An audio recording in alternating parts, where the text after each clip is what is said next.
Moose says it's best to talk things out. So, here I am, talking. Mom bought the kittens and Dad drowned them. That's the facts of it. I don't like speculating much, that's one step away from guessing, and the sheriff, she taught me never to guess. Mom's version was that Dad loved things too much. Got a bit crazy sometimes, hugged real hard. Didn't always want to let go. The morning he stuffed them in a bag and took them out to sea, he was full of too much feelings. Didn't know what to do with them. He took them down to Journey's End, out behind the bed and breakfast. It's where the journey ended. Jeez, Dad always wore these masks, you know? For the longest time, you figure you know someone. Most of the time, really, we got no idea.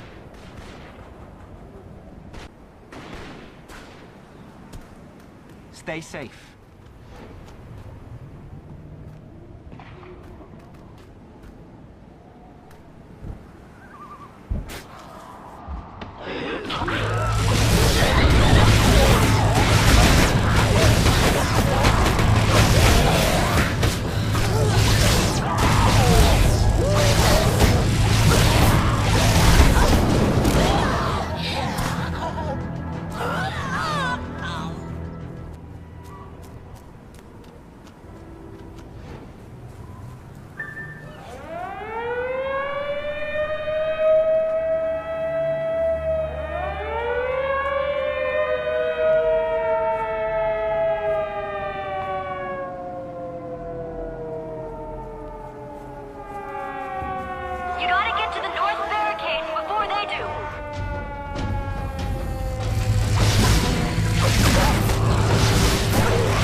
Now, the Walking Dead?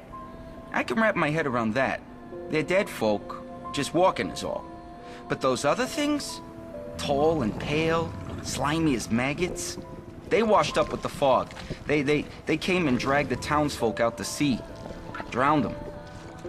Just like my dad with the kittens. He took them out to sea in a garbage bag.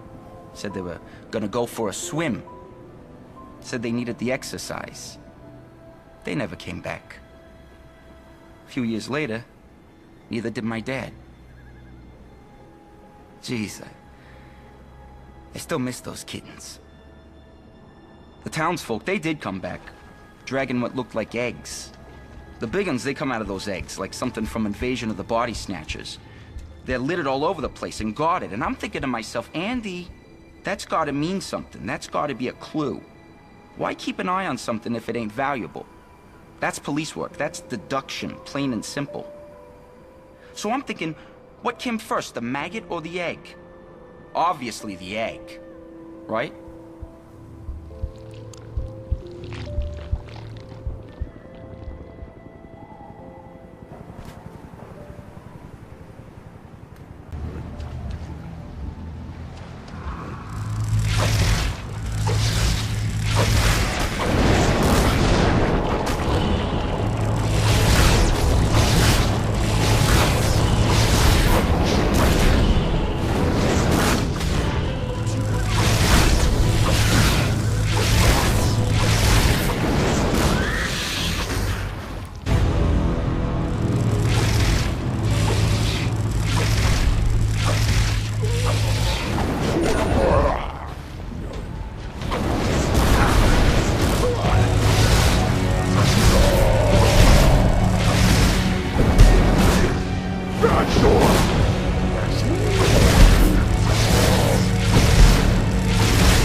Back in my old life, I always wondered what was around the corner I didn't take, down the road I didn't go. That's how I ended up here, up to my elbows in machine grease, rigging bombs. Relax, my friend, I got plenty of experience blowing shit up. I got a handle on death and the instruments thereof, and no desire to see the infinite darkness claim any of us quite yet. These mechanical servants of the Reaper will stay still and silent till I'm good and ready to push that button. Traveling the big country's taught me everything from bull riding to bonsai, enough to cause a man to lose his appetite for destruction. But circumstances require us to yield to the greater good, even when that greater good isn't all that pretty. Road here said I'd be pitching in with soft-shell lobster season. Instead, I found nightmare country, maybe the very rotten heartland of it. But I'm philosophizing. Life is sacred. Every moment is precious. Which brings us right back around to blowing up dead guys. I've got no shortage of time or ideas. What I'm lacking is the nuts and bolts of it. I could fill a shopping cart down Main Street, but getting out there and back, that's what's kicking my ass, my friend.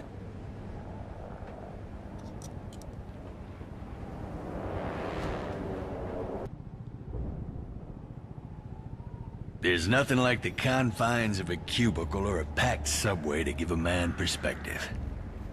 I was so caught up in the grind of office politics and the endless hunt for affirmation and money, I didn't realize I was getting sick. Friend, I was no more lithe than those things out there, and a sight less mobile. The disease that grew inside me was as black as theirs. Freedom lies in being bold, said Robert Frost. So, I boldly quit my job and traded my rent-controlled apartment on Christopher Street for a vintage Harley and an old poncho. Found my salvation in the open road, and I haven't looked back since. Traveling the open country, you learn to be prepared for whatever the land throws your way. Faced with the elements, you gain a new appreciation and respect for nature. You come to accept how small and insignificant you truly are. Nature is neither good or evil, just is. But there's nothing natural about the storm that rolled in on Solomon Island, or the fog that followed. There was evil in that fog, whispering to everyone in its path. The townsfolk followed the fog back into the sea, as if possessed. It was Deputy Gardner, Andy, saved my life. He grabbed hold of me when the fog got into my head, tied a rope around us both, kept walking the other way. It was like the whispers didn't get to him. When I finally got my wits back, the fog had rolled back out again to where it is now. We shook hands, and we started looking for survivors and building this fortress. That man saved my life, selflessly, and I love him for it. I'd go to the ends of the world and back for Andy. I don't think I'll ever win him over, though. Living on the razor's edge of society, your eyes open up to the possibility that there's something more to this world. Something most people are too blind or too preoccupied to notice, even if it's right under their noses, and has been all along. I only noticed small things at first. Roads that appeared and disappeared, folks who traveled by way of gates drawn in chalk on brick walls, houses bigger on the inside than on the outside, magic trinkets sold at yard sales, street shamans capable of taking out the cancer inside you. But it wasn't until I found myself face to face with werewolves in New Orleans that I realized there's a secret war going on. After that, I couldn't escape it. I saw signs and sigils everywhere. I'd met recruiters for the Templars, Illuminati, and the Dragon. They all seemed to think I'd make a useful operative. I'd tell them I'd take no sides, that I'd be little use to them. But the United Against Darkness thing I can get behind. We're all in this together, and we've all got work to do. Andy and Helen, Deputy Gardner, Sheriff Bannerman, they're the reason I stayed behind when I could have just gone. I know the secret roads. I know how to ride out of here, through places the fog can't touch. But folks like them and the rest of the survivors here in Kingsmouth deserve better. I'm not putting you on the spot here, friend. I know you got other places to be, other wars to fight, which is why it's doubly important I stay behind. There's an honesty and an innocence to these people, and they genuinely know and care about one another. Of course, I can't claim total selflessness. My heart's gone soft for Andy.